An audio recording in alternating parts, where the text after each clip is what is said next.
Je sais pas si vous aviez ça dans votre école primaire, mais moi c'était un de mes jours préférés de l'année. Il faisait venir un conteur, un mec qui venait, qui racontait des histoires. Son job c'était ça. Mais l'éloquence de ce monsieur, oh mon Dieu, j'ai toujours voulu raconter des histoires aussi bien que lui. Aujourd'hui, on est parti pour des histoires NBA que tu ne connais peut-être pas. Et surtout aussi, abonnez-vous à la chaîne Unseen Sammy Streams, là où je stream tous les lundis à 21 h pour qu'on parle de l'actualité, qu'on fasse des quiz et qu'on kiffe ensemble le monde du sport.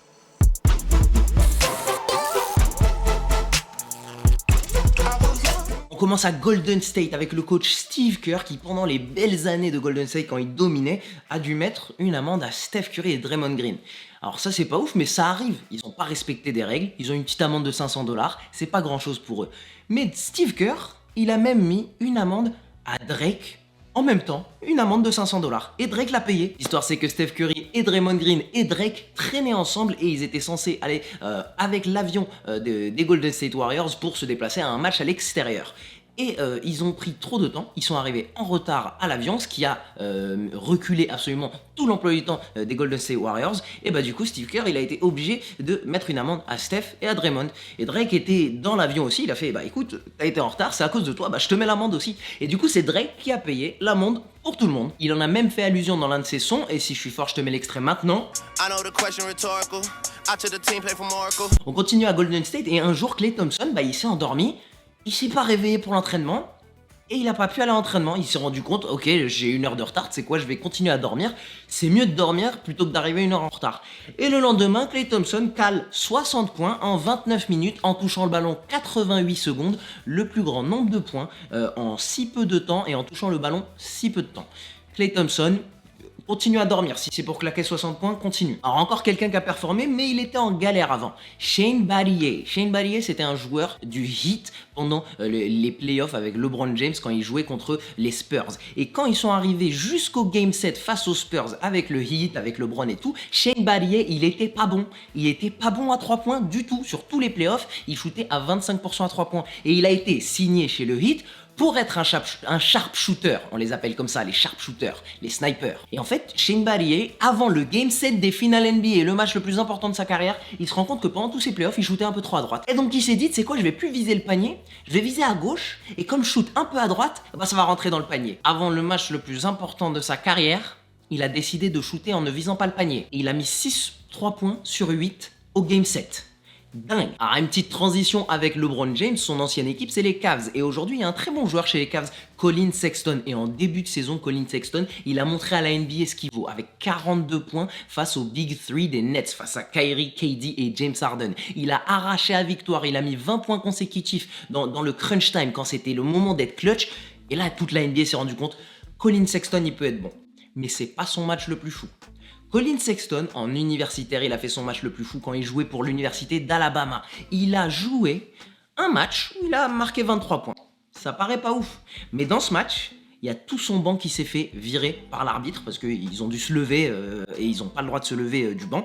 Ils sont tous fait virer. Donc ils se sont retrouvés à 5 sur le terrain.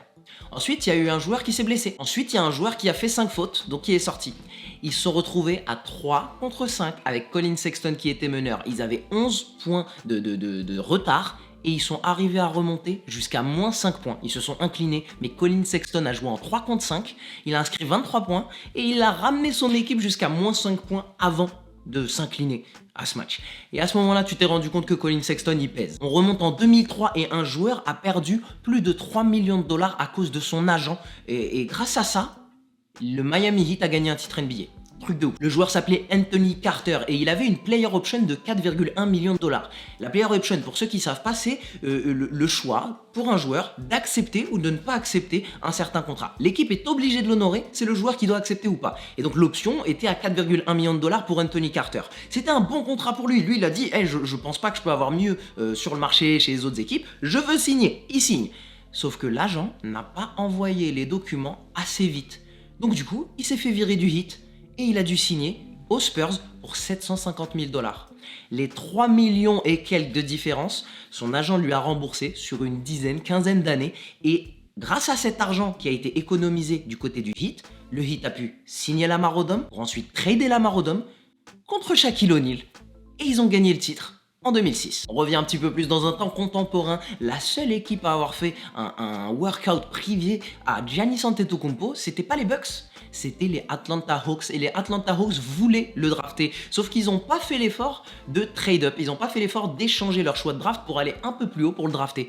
Et donc du coup, cette seule équipe qui comptait drafter Giannis Antetokounmpo, eh ben, s'est fait devancer par les Bucks. Donc du coup, les Bucks ont drafté Giannis Antetokounmpo et quelques choix après, les Hawks ont fini avec Dennis Schroeder qui fait plus partie de l'équipe. Je pense qu'ils auraient été un peu plus contents avec le grec. On revient du côté des Warriors avec Steph Curry qui a dit... Honnêtement, il n'espérait pas forcément aller chez les Warriors en particulier. Il espérait aller aux Knicks. Il a pu apprécier les Knicks avec Carmelo pendant que lui était en lycée, en universitaire. Et surtout, les Warriors, de 94 jusqu'en 2009, quand Steph Curry s'est fait drafter, ils sont allés en playoff qu'une seule fois. Alors, il a avoué, c'était pas forcément son choix numéro 1. Mais du coup, les Warriors vont sélectionner à la draft. Mais quand même, les Knicks s'en sont bien sortis et ils se sont retrouvés avec Jordan Hill. Grand joueur. Maintenant parlons de Lou Williams. Avant d'être une légende des Clippers, il a joué aux Lakers avec Kobe. Et il raconte qu'un soir, ils se sont fait botter les fesses par Portland. Complètement dégueulasse. Et quand ils sont rentrés dans le vestiaire, Kobe Bryant, il a décidé de faire un truc dans le vestiaire. Il est allé au vestiaire de chacun de ses joueurs pour leur confisquer leurs chaussures Kobe, les chaussures signature à son nom. Il a dit, les gars, vous les méritez pas, vous êtes trop soft, et quand vous serez moins soft, vous aurez le droit de porter les chaussures à mon nom. C'est Kobe, je m'attendais pas à grand chose de différent de sa part. Ok, maintenant on va parler bisutage. Alors vous connaissez, il y a des bisutages pour les rookies, pour les jeunes qui viennent d'arriver en NBA. Trae Young par exemple, on lui a mis des popcorns dans sa voiture, c'est normal. Jrue Holiday, quand il était aux 76ers, pendant toute sa saison, il était le rookie préposé au préservatif. C'était lui qui, pendant tous les voyages à l'extérieur, pendant tous les matchs, à chaque moment où un vétéran avait peut-être besoin d'un préservatif, il devait en avoir sur lui pour lui amener. À quelle que soit l'heure du matin, de la nuit, il devait être disponible pour ça. Et la dernière histoire pour cette vidéo, pense à t'abonner si t'as kiffé cette vidéo, parce qu'il y aura d'autres vidéos d'histoire NBA qui vont sortir au fur et à mesure. Hakeem Olajuwon, son futur complet, et donc le futur de la NBA, a été changé à cause d'un mec qui bossait dans l'aéroport de New York. Hakeem Olajuwon, il venait du Nigeria. Il avait 3 workouts prévus avec 3 universités dans tout le pays. Donc c'était assez divisé dans tout le pays. Il arrive à New York, il prend ses bagages, il sort de l'aéroport de New York, et il se rend compte qu'il fait beaucoup plus froid à New York qu'au Nigeria. Bah ouais, c'est normal. Il re-rentre dans l'aéroport, il dit non, New York ça va pas le faire, New York ça va pas le faire. Il cherche quelqu'un pour l'aider, il trouve un travailleur de l'aéroport il a l'air d'être nigérien. Il va le voir, il se trouve qu'il vient du Nigeria. Il fait mec, j'ai 3 workouts, regarde les billets. Où est-ce que je peux trouver la météo la plus similaire à ce qu'on a à la maison? Et le mec il a regardé les billets. 1, 2, 3. Ah c'est bon mec. Va à Houston, les autres, c'est pas bon. Hakeem Olajuwon a appelé les universités, il a dit « J'annule les visites, ça m'intéresse pas, il fait trop froid chez vous ».